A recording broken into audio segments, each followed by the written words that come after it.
Shifting our focus now, Rudy Giuliani has filed for bankruptcy just days after being ordered to pay $148 million in damages for defaming two Georgia poll workers.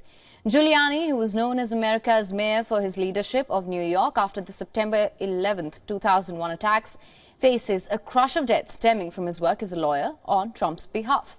He also faces criminal charges in Georgia. Giuliani listed assets of between $1 million and $10 million and liabilities of between $10 million and $500 million. A spokesperson for Giuliani, who no longer works at Trump's lawyer, said that the bankruptcy filing will give him time to appeal the $148 million penalty. The spokesperson added that the filing would ensure that other creditors are treated fairly. U.S. bankruptcy proceedings can enable people and companies to wipe away or reorganize their debts.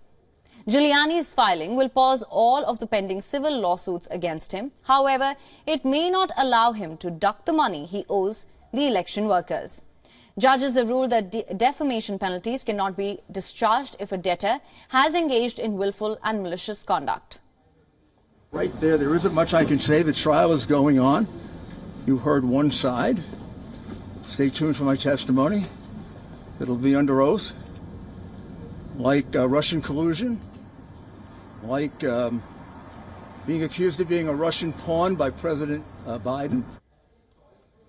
Two former election workers, Wandrea Shea Moss and her mother, Ruby Freeman, faced threats after Giuliani falsely claimed they were engaged in voting fraud.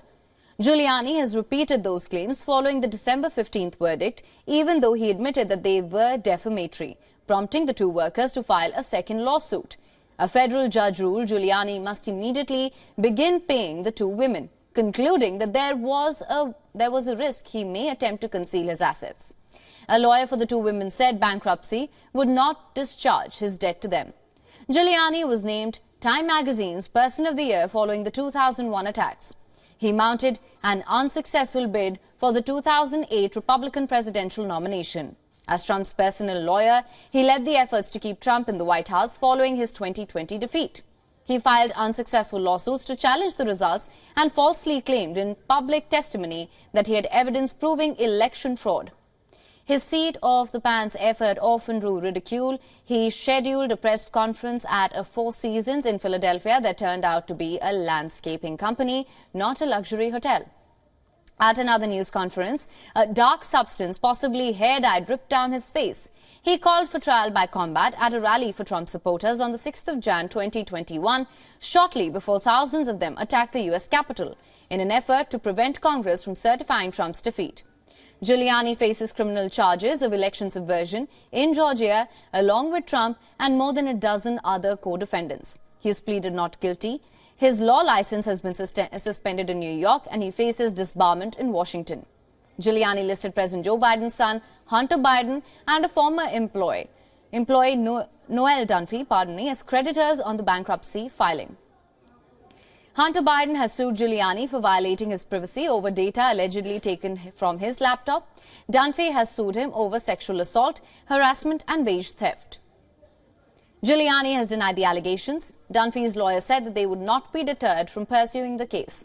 Other creditors include Smartmatic and an employee of Dominion Voting Systems. He faces lawsuits for claiming both voting machine companies flipped votes from Trump to Biden in the 2020 election. Giuliani also said he owed nearly $1 million to the United States and New York state governments and nearly $2 million in legal fee. Two law firms that formerly represented him have sued for unpaid bills. Trump, meanwhile, fears more courts and election officials will follow Colorado's lead and exclude him from must-win states. And for more on this, our correspondent Susan Tehrani has sent us this report from New York. The bankruptcy filing comes as former New York mayor and the lawyer of former President Donald Trump is drowning in debt due to multiple legal cases, most notably that $148 million he's been ordered to pay for defaming two Georgia election workers. Court filings show that he owes upwards of 49 creditors. A spokesman for Rudy Giuliani said that this bankruptcy claim shouldn't come as a surprise to anyone, considering the fact that it's very difficult to think Rudy Giuliani could pay pay such high fines and penalties. Filing bankruptcy will give Giuliani an opportunity to appeal and also make his finances transparent in the presence of a bankruptcy court. However, the appeal or the bankruptcy, for that matter, will not put him off the hook, basically, for paying that $148 million to those two Georgia election workers. Susan Tehrani reporting from New York for WION World is One. WION is now available in your country. Download the app now. Get all the news on the move.